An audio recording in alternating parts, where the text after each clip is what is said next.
Hi guys, really good to see you. Ben from SF Possibilities here. Today, I want to talk to you briefly about stopping something, okay, in conversation and in our work with people. So, as we know, solution-focused practice is as much about what we don't do as it is about what we do.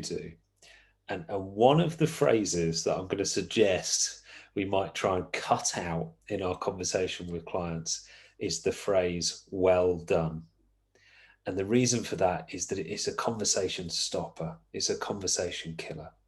When people tell us about a success or an achievement and we respond with well done, there's not much that where there's not really anywhere you can go with that apart from oh thank you or shrug it off. It's a conversation stopper.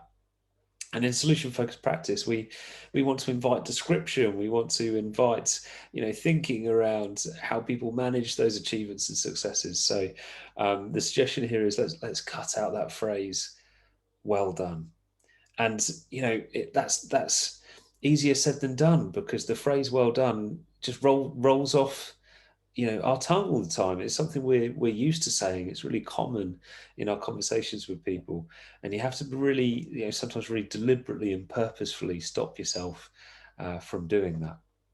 So that's the suggestion. Credit to the guys at Brief. That's where I first came across this, and we've continued to think about it, continued to discuss it as a little team ourselves.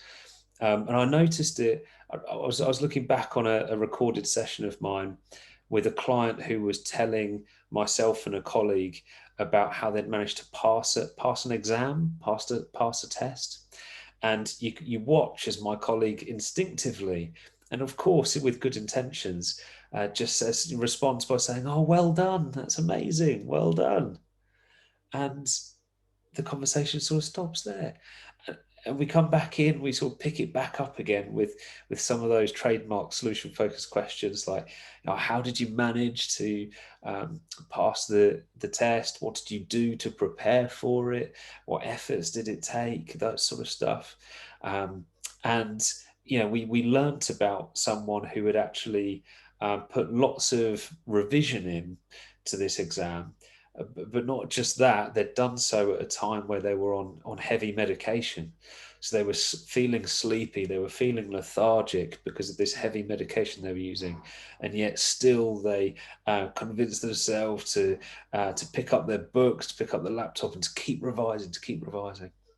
And then we asked, that question around, so what's that show about you as a person?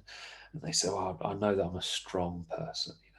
And so we started to get this description of someone who, overcame adversity and, had a strength about them to do that.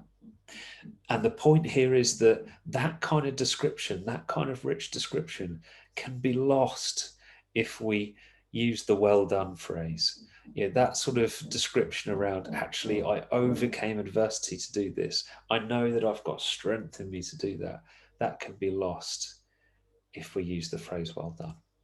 So I'll stop there. And this is my sort of invitation to you, maybe this week, when you're working with clients, when you're speaking with people, if you hear about a success or an achievement, something that someone is pleased about that they've managed to do, if you catch yourself about to say the phrase, well done, stop and think, what's a question I can ask instead? All right. Thanks, guys. Take care. Have a brilliant week.